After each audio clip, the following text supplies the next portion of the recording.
I'm JFM, and this is my lamp, and this is my cape, and this is my studio. I'm the creator of an online comic series, Jeff and Taylor. A comic about two teenage boys on misadventures, loaded with humor, action, a great cast of colorful characters, and a growing fan base. And to give back for my fortunate accomplishments, I'll be teaching the fundamentals of making a comic or graphic novel series. This is JFM's Comic Class.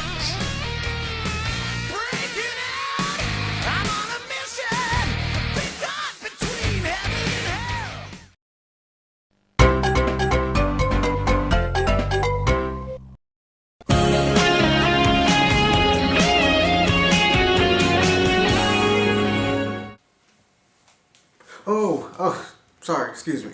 I didn't see you guys come in.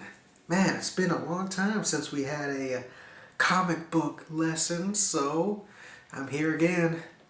Thank you for watching another JFM comic class. Today's lesson will be very fun and very informative too, like always.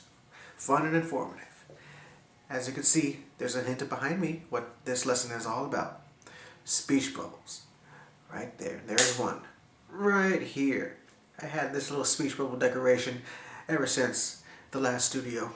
It was kind of funny. It looks like the lady in the calendar is saying it because it's pointing. Funny. But yeah, it's going to be a fun lesson. I can't wait to start. I'm wearing my Pink Floyd shirt. It's going to be a good lesson. So let's start. Now, what I'm going to do, I'm going to go to the board, present different types of speech bubbles, different scenarios where you want to use them. They come in many different shapes and sizes. You got to know how to detect one and how to attain one. Yeah, if I can put it that way. Yeah, if I can put it in those terms, kind of, because speech bubbles are wild. They can make and break your comic, really. And I'm here to teach you that. After I present the speech bubbles, I'm going to teach you how different comic books create them, how I create them, and how I structure them. And then later I'll go to the Q&A. So without further ado, let's start this lesson. Let's start the show. Alright class, this isn't your typical classroom. You can wear your hats, you can listen to music, you can pull out your phone. Just pay attention to old JFM here. I mean, you don't even have to pay attention to me. I mean, I'm just here for inspiration. This isn't really a black and white issue. Just for inspiration, just to give you an idea. That's how all classes should be. Still, I'm not your typical teacher. I'm fun.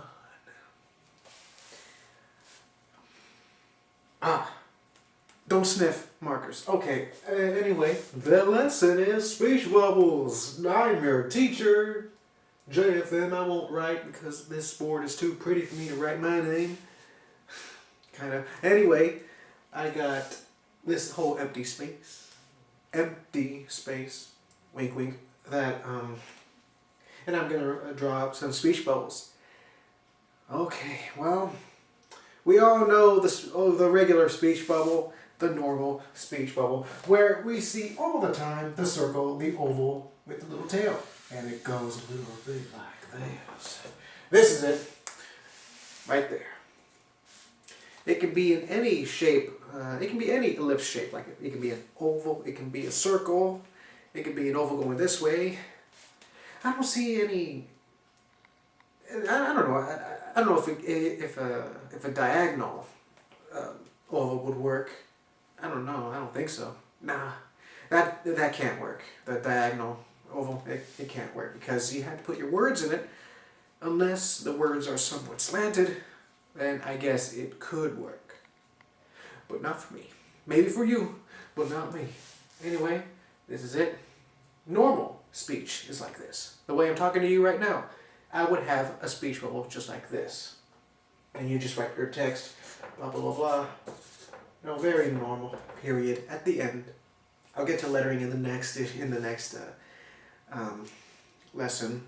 That will be another brain teaser, brain jerker, berserker. This is uncut, guys. Uncut. This is just like a real life classroom. I'm gonna No jump cuts. Anyway, what's the next speech bubble? We got the normal one out of the way. What's next? How about when you're yelling or shouting louder than I was? But this is it. This is a shout bubble. The ones that have spikes. Spikes in the end, you know?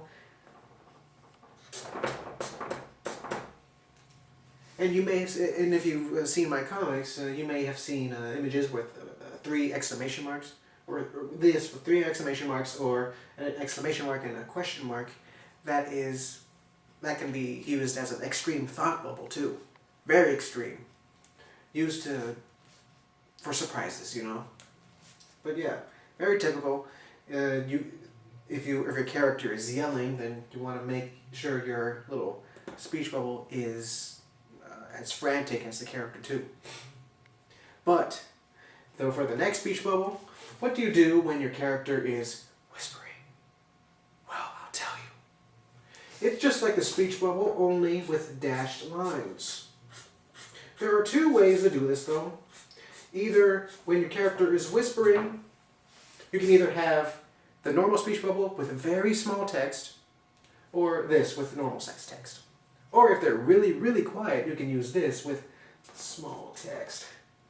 Yep, a lot of empty space around there. Not my preference, but maybe for you, it can work. For you.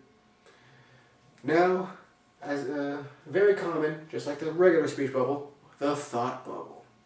Like when you're thinking, it's just like the regular speech bubble, only it has little tiny circles going towards the character's head, just like this. And for me, again, I like to use italicized words for my thoughts. You know, there's an I, then a T, and slanted. That's what I do. Italicized words for my thought bubbles. That's how they look like. Now, what would happen if a robot is speaking, a machine, or somebody's voice out of a speaker box in a machine, or television, radio, a fan, anywhere really, which is it has its own speaker box. The speech bubble looks like this. Very dashed lines, straight, narrow, artificial, just like the robots they are. Those nasty robots. I'm prejudiced against robots. You can see that in my G Station episode of Jeff and Taylor, and E.G. in episode 6. There will be plenty of more robots to have fun with. But this is how it looks like. This is the artificial speech bubble, as I call it. And whenever your character is speaking out of television, you use this. It helps. It really helps. Now, the next speech bubble. What happens if your character is all tired?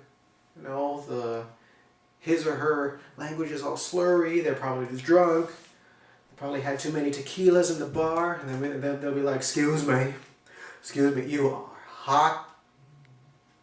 I'd like to buy you a drink. And how would that speech bubble look like? It would look all wavy. Very wavy, stumbling. Even the speech bubble got drunk too, so there you have it. That's it. I'd like to buy you a drink. Well, yeah. Well, it kind of looks like a ghost now. A ghost. Now, to me, and Jeff and Taylor, there are 2 kinds of shout bubbles. There's this one, where the character is like panicking or yelling out of anger. What happens if they're yelling out of happiness? Like they're so super excited or happy, just like Lemon or Maria. Well, I do this. Very fun and frolicky. The bumps are very defined. They're not wavy like this one, but very defined. And they're super happy. So happy. Just like Lemon. Very happy. And for this speech bubble, it is kind of a tricky one. I think you've seen it in one of my quickies, where the character first speaks normally, and then all of a sudden they get all shaky. Oh my gosh. This is it. In the top, it starts normal, but in the bottom, it's all wavy. Kind of looks like a Pac-Man ghost, a little bit, with a speech bubble. But here. So let's say, so yeah, on the very top you have normal words, and then on the very bottom, then it gets all shaky, you know. It's a very complex bubble, but hey, what you gonna do? Now, this little lesson here in the corner, I'll just move here, but actually, let's move in closer. Okay, you may have seen this maneuver a lot in comic books, but here's how it goes. Here's the character speaking one thing, and all of a sudden you see this. It kind of connects into a different speech bubble. Well, that's because another character is speaking in between the first character's sentences. Sometimes you can do this, sometimes you don't. I mean, as long as this speech bubble is supposed to be read as, hey, read this second, 1, 2, 3, then you don't need this little thing. At least I don't think so. It's like this character is asking, hey, what do you think you're doing around my house? And then this bubble says, oh, sorry, David, we only wanted to change the plants. Just for you, buddy. And he's like, oh, okay, fine, whatever, do whatever you want. Again, this is optional, but it's only if this significantly reads, hey, read this second, this first, But hey, this indicates that, hey, I'm supposed to read something else before I can continue on the finishing sentences.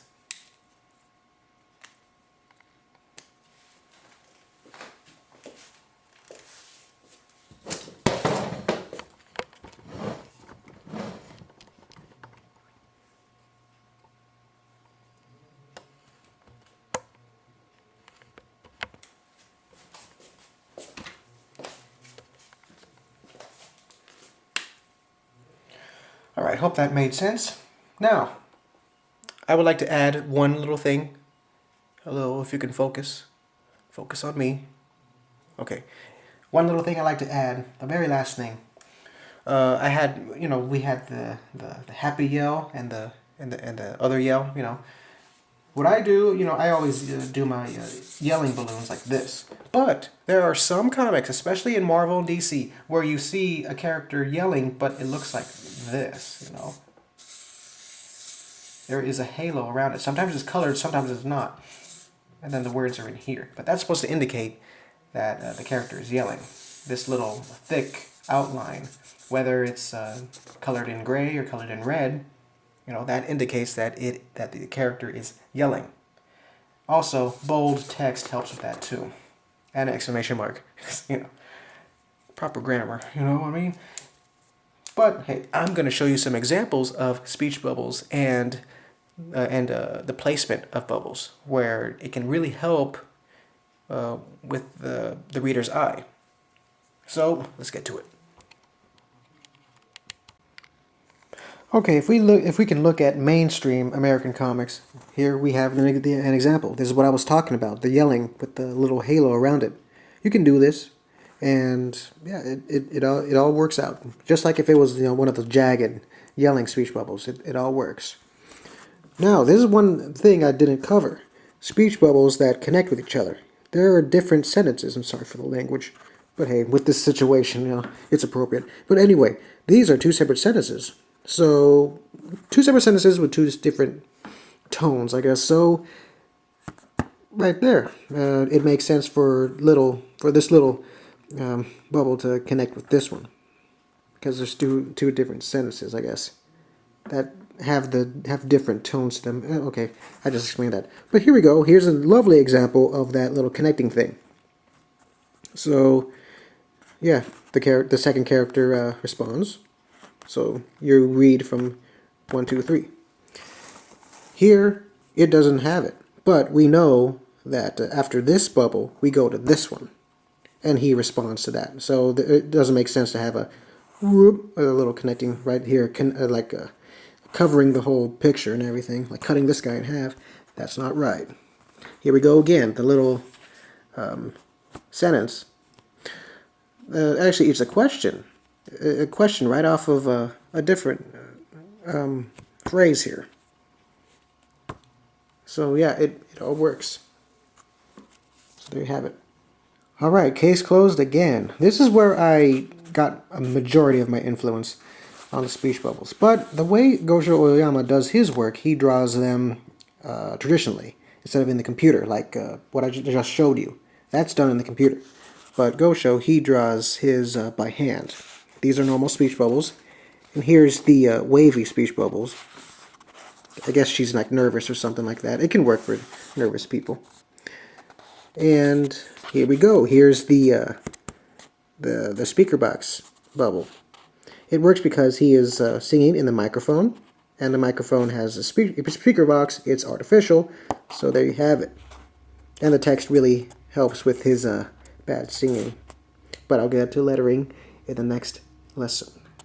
Okay, and here's examples of my work right here. I use a whole different shapes of speech bubbles. You see the wavy lines, the yelling, and the normal stuff. But here I just want to show you the fluidity of my speech bubble placements. I always like to put my speech bubbles on top of the panels, you know, and having as much room for the characters and for the scenery, you know.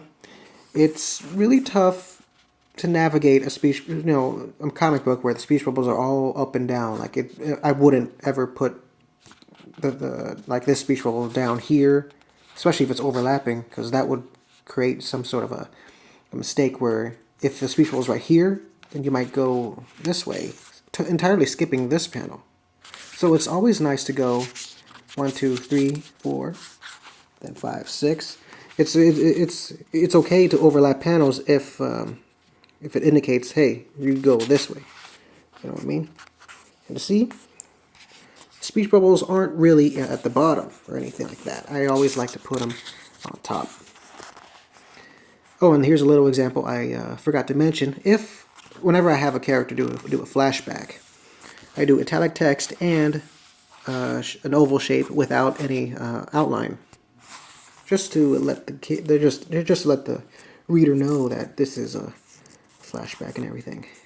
I don't want to turn the page because it gets violent. You've read the episode. I don't want to turn to this page. This is a spoiler. Read this episode. It's really nice. Up in the website, jeffandtaylorcomic.com. It's the latest episode, issue 9. And here we go. Here's another one. Examples where I didn't use the whole the connecting thing, because we know this is 1, 2, 3. That's how it goes. Okay, so now I'm going to show you guys how I make a speech bubble on my comics. This is just a little image. It's not an actual panel, but it's the same principle. The same technique goes. Well, I go to File, Place, and I have this little thing called, in my Jeff and Taylor folder, I have a little thing called Graphics. And the speech bubble graphic is right here, which is just a regular circle with a black outline. So I place that. Hope it's on the wrong layer. Gotta put this on the top layer. There we go. And then from there, excuse me. Okay. Yeah, there we go. I don't even have to press the shift button or anything, because speech bubbles, they don't have to be perfect circles. They can be ovals, going horizontally or going vertically.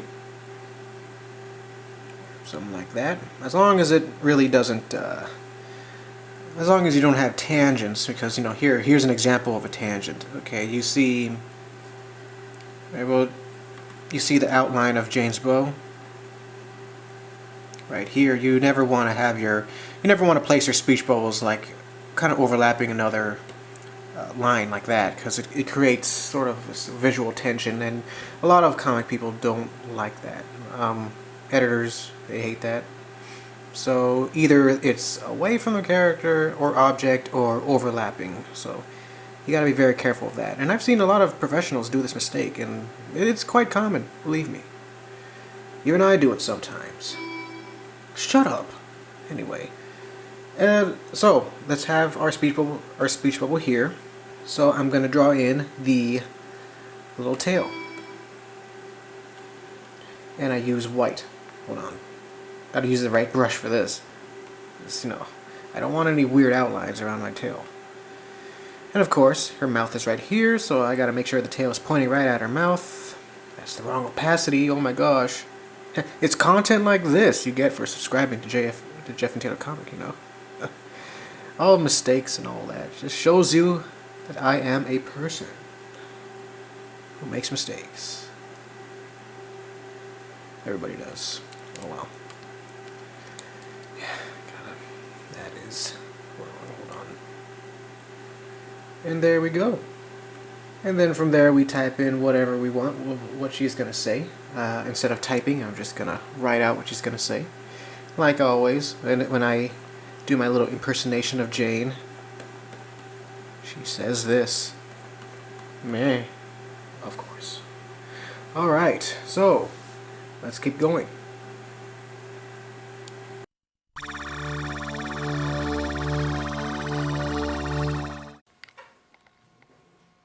Got my iPad here, and I'm ready to read your questions from Lesson 2 that you left. Alright, and the very bottom, let's start at the bottom.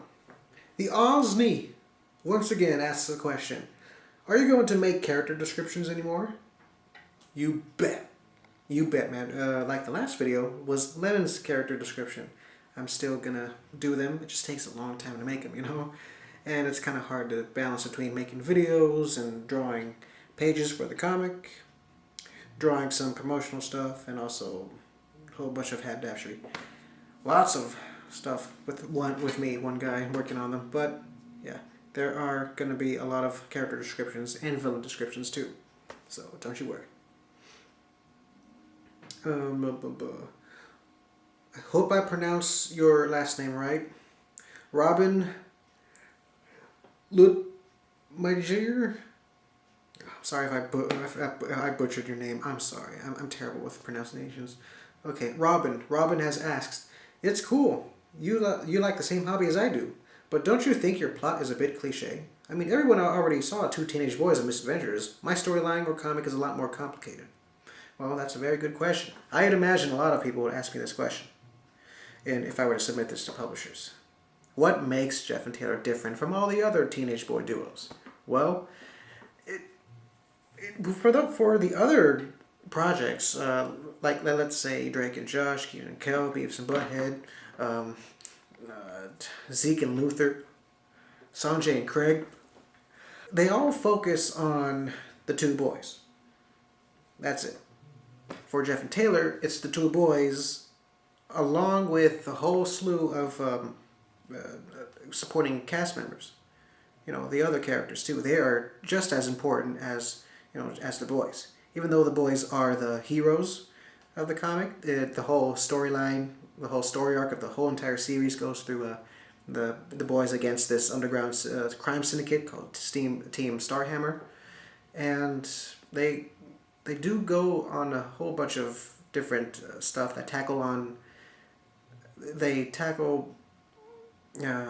weird supernatural stuff and teenage issues. So I like to include a little bit of PSAs, in my comic. I know, I just thought of that right now. But if I was to sit in front of a publisher or an editor, I would memorize that written down. I know exactly what to talk about. It's you may think that Jeff and Taylor is a very simple comic, but if you actually read it and know my planning, it's very complicated too. With character development, each and every character will go through a different phase in his or her life and change. At the very end of the series, at the very last issue, things will change. And either for the better or for the worse, things will change. I won't have the status quo, like I won't have Jennifer be angry, She won't be the bitter feminist of the whole entire cast. No, she'll change. And at the very end, it's all character development and fun. So there you have it. That's what I think. That's what I can think of with at the top of my head. So, okay. And you say you make comics too? I would love to see examples of your stuff. So, Robin, get back to me. Comment or message me something. I like to see your examples. Okay. Bomb Squad. I have a question. Have you ever thought of or planning to go in the future making JFM into a label, sort of like Marvel and DC, and making comics other than Jeff and Taylor under that label? Great video too. Oh, well, thank you. Very thanks. Thank you very much.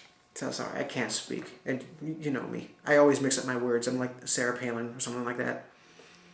Only smarter. So yeah, that would be a very nice. Yeah, I do imagine it in the distant future. Like when I'm like 45 or 50, I can establish JFM Studios into a comic book publishing company. I can publish comic books. Hey, everybody, jump on board. We publish horror. We publish comedy. We publish action. We can publish anything. Anything. So there you have it. That's a good question, by the way. Alright. The Osney has a second question. Holy man. The Osney. Thank you for your questions. What is the process of publishing your comic? Well, let's see here. After I have, like you say, do you mean like a book that I just showed you? Yeah, after I have all the issues done and I have the bonus comic done, I go through them in Photoshop, making sure they're all 300 dpi, all the pages, and they're all CMYK, and I export them as TIFF files, because TIFF files, unlike JPEGs, are made for print. TIFF files and PDFs, they're meant for print, for the highest quality. And CMYK, because most printers today have CMYK ink cartridges, they actually work well. You know, the printer won't be confused and saying, hey, this is RGB, I can't believe it. Grayscale? Well, grayscale works if your comic is black and white. That's a huge tip. CMYK works for colored comics, but if your comic is black and white, make sure all your files are in grayscale. You know. So yeah, and after that, I go to InDesign to actually lay out all the pages together. And then after that, I export them as PDFs. The cover, the spine, both covers, and the insides. The inside of the book. And then I submit them to kablam.com. And I submit my thing, and I give them the files, the PDF files, and they'll be like, oh, okay, we'll print this out for you. And that's how the self-publishing goes. But I've been thinking I might go to mainstream publishing because I want to impress an editor and all that. Because I'm not selling any books. But hey, it's all going to change, guys. It's all going to change. Just, good things happen slowly. Man, you are one pathetic loser. The Lego News Reporter. I guess that's his new name. He asks, could you do a video on how to make covers for your comics? P.S. Love this episode. Well, thank you. I thank thee. And yes, I could do a video on how I make covers. Exactly. For issue number 11, I could show you how I do it. Very simple. Very quick. Another easy video for this channel. I can do that. Sydney Mickey. Or Mikey. No. Silly. It's Sydney Mickey. I think. Sydney has asked the question, can you do an art desk tour? I sure can. It's very small and very short, so it's easy. I can do that. If I can remember. Okay, and that's it for all the questions. So there you guys have it. I hope you enjoyed this video. Hope you learned something from it. I'm just here to give examples to inspire all of you. I don't consider myself a real pro or anything like that. I don't even have a teaching degree. Oops. But yeah, I do like to give out advice and be helpful.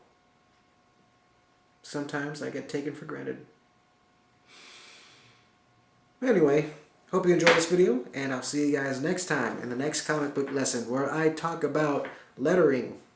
Lettering is fun. Kinda. Anyway, JFM out, and I hope you have an awesome day. Thank you for watching this video. And don't forget to visit the Jeff and Taylor Comic website at jeffandtaylorcomic.com. You can see a whole bunch of stuff.